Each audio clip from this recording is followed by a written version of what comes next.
성도 여러분 안녕하십니까? 두 번째 영상으로 드리는 안식일 시간입니다. 여전히 오늘도 행복하고 아름다운 안식의 축복이 성도들과 함께 하시기를 간절히 소망합니다. 예전처럼 제가 이 교회로 부임하고 이 단상에서 드렸던 질문을 혹시 기억하십니까? 제가 드린 질문은 이것입니다. 세상에서 제일 아름다운 꽃이 무엇인지 아십니까? 라는 질문이었습니다. 성도님들 가운데 많은 대답들이 나왔습니다. 하지만 제가 생각한 정답은 성전에서 피는 꽃이었습니다. 그 대답은 지금도 유효합니다. 그리고 이 대답은 다양한 방법으로 적용될 수 있습니다. 하나님께 드려지는 모든 것들이 가장 존귀하고 아름답습니다. 오늘 영상을 통해 참여하는 75곳의 가정예배소와 인터넷으로 함께 영상 예배를 드리는 모든 장소와 가정마다 여러분들이 하나님을 위하여 찬양하고 예배하는 그 장소가 세상에서 가장 존귀하고 아름다운 곳임을 기억하시기를 간절히 바랍니다. 임무를 맡은 천사들이 그들의 6 날개를 활짝 펴고 날아서 여러분들의 가정에 이미 와 있을 것입니다. 그리고 여러분들이 드린 기도와 찬양을 모아 하늘로 가지고 갈 것입니다. 이 감격의 날, 이 기쁨의 날, 우리는 세상에 존재하는 어떤 악한 세력이 침범하지 못할 거룩한 시간의 성전에서 하나님과 연결되어 있을 것입니다. 주님의 은혜와 사랑이 여러분들이 있는 곳마다 넘치시기를 기도합니다. 오늘 저는 여러분에게 하나님이 우리를 위하여 싸우십니다라는 제목으로 말씀을 드리겠습니다. 먼저 본문 말씀 느헤미야 4장 20절에 있는 말씀을 읽도록 하겠습니다. 너희가 물은 어디서든지 나팔 소리를 듣거든 그리로 모여서 우리에게로 나아오라. 우리 하나님이 우리를 위하여 싸우시리라 하였느니라. 대쟁투의 역사에서 가장 중요한 주제이자 우리가 잊지 말아야 할 영적 전쟁의 핵심 원리를 느헤미야 선지자는 너무도 명확히 말해주고 있습니다. 이 원리는 이미 오래전 블레셋의 공격 앞에 소년 다윗이 한 말 속에서도 나타나고 있습니다. 사무엘상 17장 47절에 있는 말씀. 전쟁은 여호와께 속한 것인즉 그가 너희를 우리 손에 넘기시리라. 신명기의 기별에서도 모세는 분명하게 이 거대한 전쟁의 복수를 하나님이 하실 것이라고 말씀하고 계십니다. 신명기 32장 35절에 원수 갚는 것은 나의 일이다 라고 말씀하고 계십니다. 오늘 우리는 이 어두운 세상 속에서 우리가 당면하는 수없이 많은 사단의 공격 앞에서 분명히 알고 있어야 합니다. 오늘 우리의 하나님이 우리를 위하여 싸우신다는 것을 말입니다. 우리의 힘, 우리의 노력, 우리의 능력이 아니라 우리를 통하여 이루시는 하나님의 능력이 나를 통하여 이 흑암의 권세를 깨뜨리고 승리하신다는 사실을 기억하시기를 간절히 바랍니다. 아멘으로 이 전쟁의 서막을 열어갑시다. 성경 주석 느헤미야 4장 20절에 있는 말씀을 읽겠습니다. 우리가 하나님의 사업을 세우려고 열심히 일할 때, 우리가 사단과 죄와 자아를 이기려고 노력할 때, 우리의 동기가 순수하고 우리의 신뢰가 강하고 우리의 무기가 더러워지지 않았을 때 우리는 하나님이 우리를 위해 싸우실 것을 확신할 수 있다. 하나님의 거룩한 능력과 은혜 안에서 우리가 분명히 우리를 위하여 일하시고 싸우시는 하나님의 능력을 바라보는 여러분과 제가 되기를 간절히 바랍니다. 첫 번째로 우리가 기억할 것은 느헤미야 4장 20절에 있는 본문의 말씀처럼 하나님이 우리를 위하여 싸우십니다라는 것입니다. 느헤미야의 주도로 예루살렘 성벽 재건 역사가 이루어지는 시간, 이러한 역사를 방해하는 세력들이 주변에 등장하기 시작했습니다. 집요하게, 그리고 온갖 방법과 술책, 그리고 강력한 힘으로 방해하기 시작했습니다.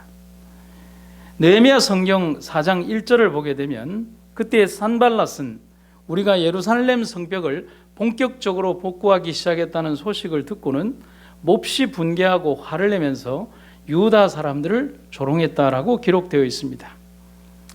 먼저 배경적인 것을 한번 생각해 보겠습니다. 산발랏은 사마리아를 주름잡고 있던 정치인이었습니다. 그가 사마리아 군대를 동원해서 말하고 있는 것으로 보아서 군사력까지 동원할 수 있는 사마리아 지역의 실력자였던 것이라고 생각할 수가 있겠습니다. 그는 사마리아 성의 정치인으로서 당시 예루살렘의 경제적인 영역에까지 손을 뻗치고 있었습니다. 성벽이 무너지고 예루살렘 사람들이 자치권을 잃고 그들은 자기의 힘으로 자급자족할 수 없게 되자 사마리아에 있는 산발락 같은 사람들이 자신의 경제적 영향력을 펼치고 있었습니다.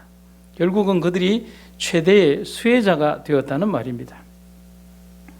그런데 지금 다시 성벽이 세워지고 그 성에 사람들이 모여 살게 되면 그의 영향력이 갈수록 미미해질 것이 뻔하기 때문이었습니다.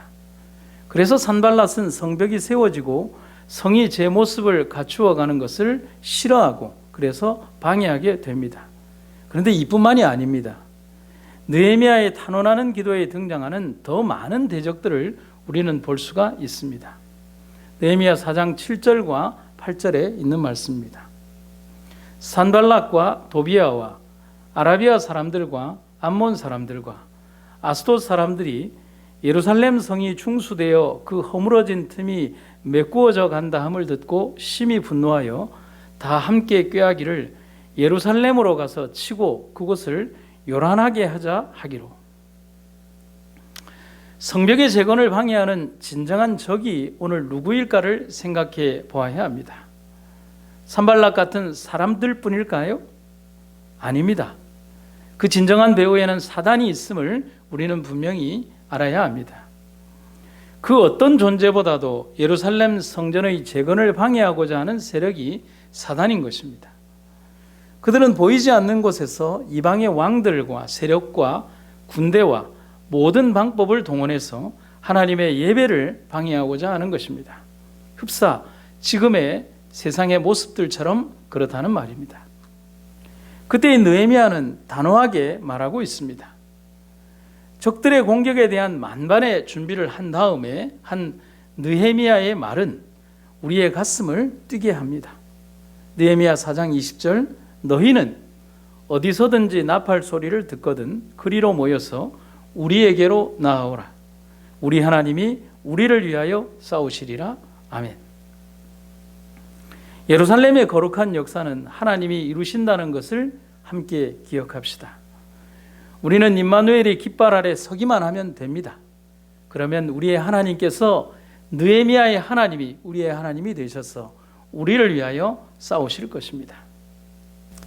마르틴 루터가 종교개혁의 깃발을 든 후에 신변의 위협을 많이 받았습니다. 그래서 비텐베르크 성에 유폐되어 있는 동안 그는 라틴어 성경을 독일어로 번역하는 대작업을 완성하게 됩니다.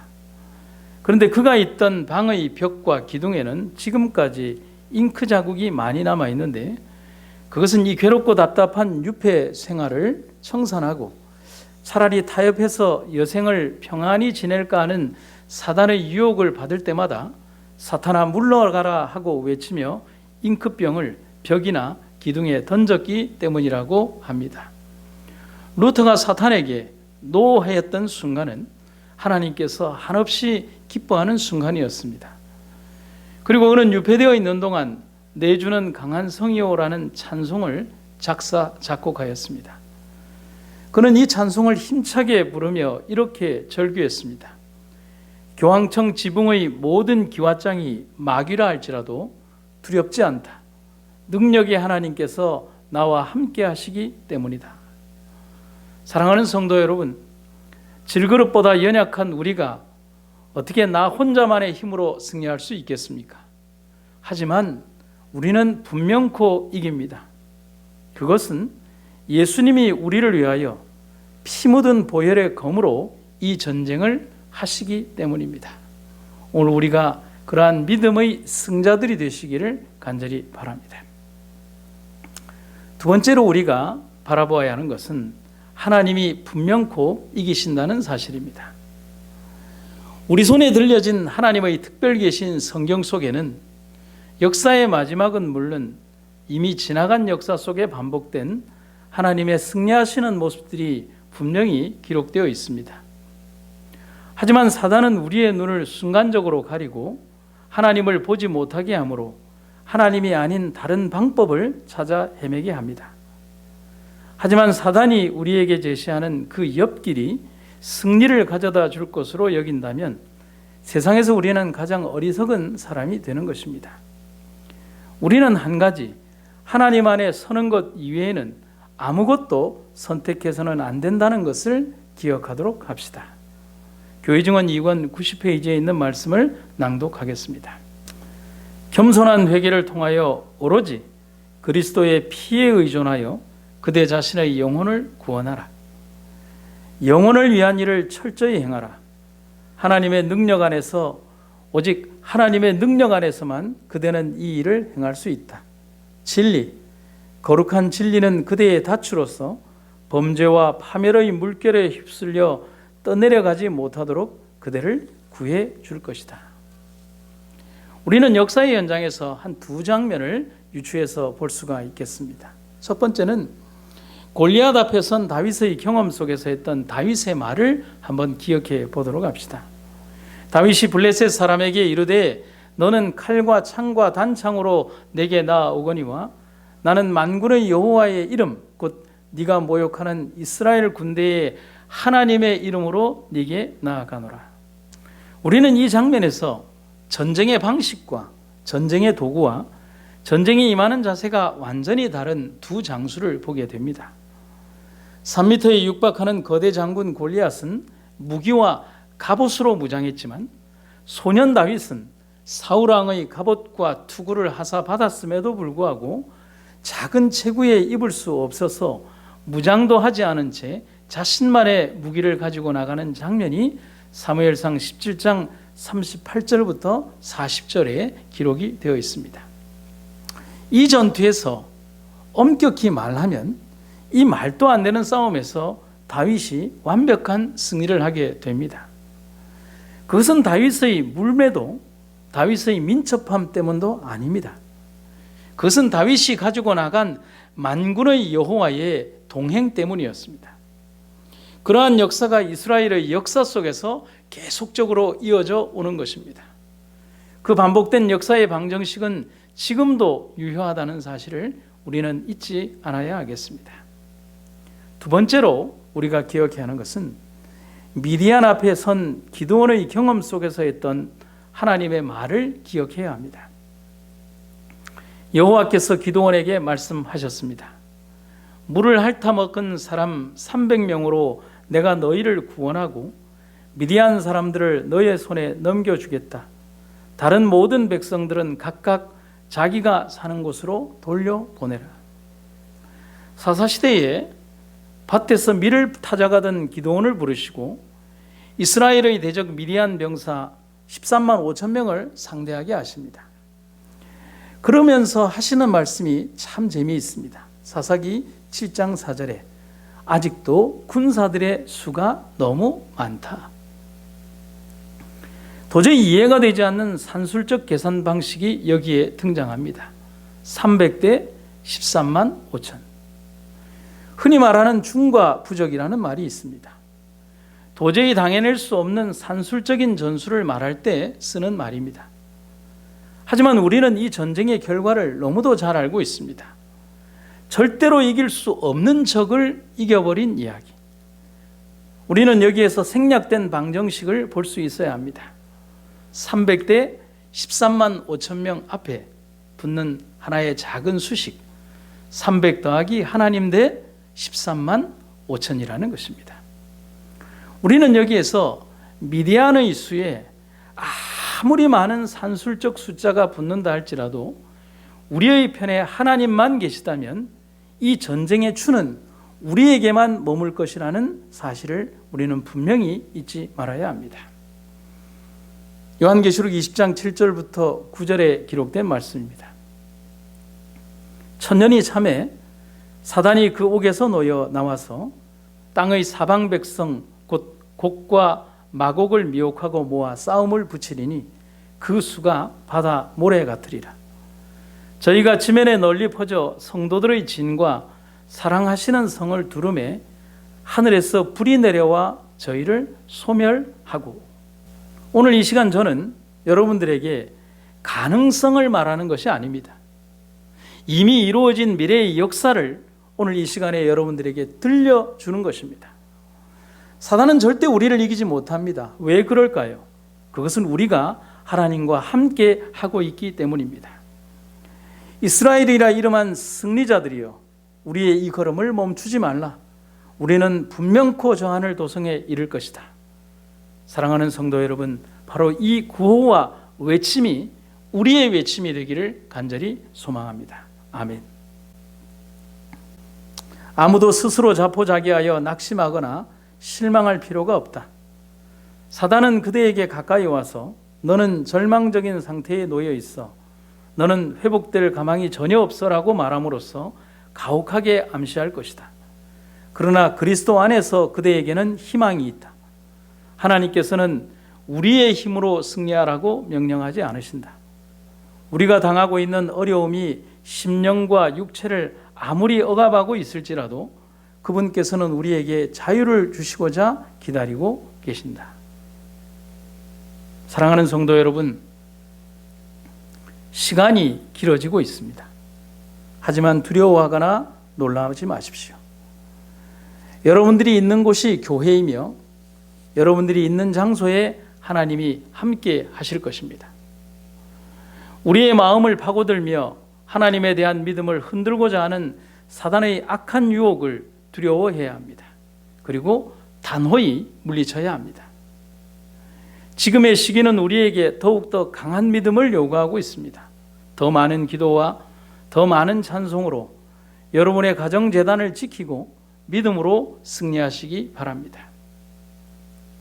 지금 우리를 흔드는 바람이 지나면 또 다른 바람과 더 큰 환란이 우리를 기다리고 있을 것입니다. 이어지는 드라마의 다음 편처럼 사단은 이미 각본과 준비를 마치고 우리를 기다리고 있을 것입니다. 단지 우리 앞에 놓인 커다란 봉우리 때문에 그 다음에 있는 산을 우리는 보지 못할 뿐입니다. 지금 우리의 예배와 삶은 다음을 위한 훈련이며 전쟁이며 경험과 습득의 과정입니다. 우리는 이러한 사단의 공격을 통하여 더 강한 그리스도의 군사로 거듭나야 하겠습니다. 그렇게 될 것입니다.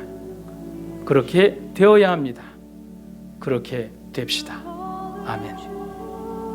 마지막으로 한 이야기를 들려드리겠습니다. 아주 오래전 일본에 큰 태풍이 불었습니다. 가을에 불어닥친 태풍은 일본 전체 사과밭에 너무도 큰 피해를 주었습니다. 태풍이 지나간 사과밭은 말 그대로 전쟁터와 같은 폐허가 되었습니다. 추수가 얼마 남지 않았는데 말입니다. 농부들은 땅에 떨어진 사과를 바라보면서 하늘과 태풍을 원망했습니다. 그나마 떨어진 사과 중에서라도 성한 것을 찾아보려고 노력했지만 그것은 별 소용이 없었습니다. 모든 사람들이 절망하고 모든 사람들이 원망하고 있었습니다. 그런데 한 농부는 달랐습니다.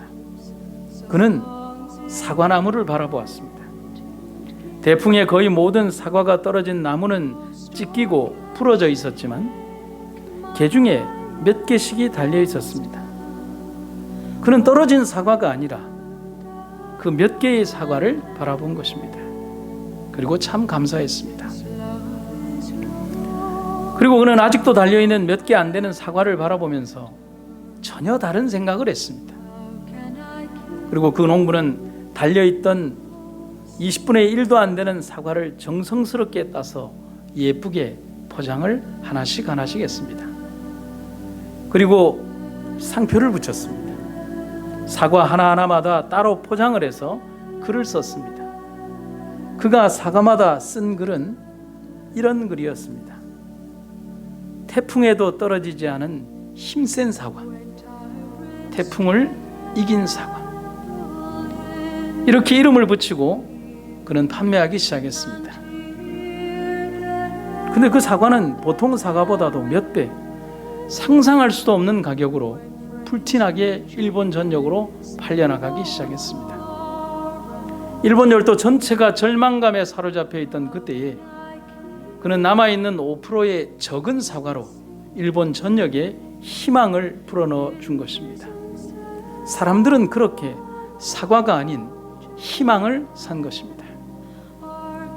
그 농부는 그의 소출의 95%가 줄었지만 다른 해보다 똑같은, 아니 더 많은 소득을 올릴 수가 있었습니다. 여러분, 무엇이 다릅니까?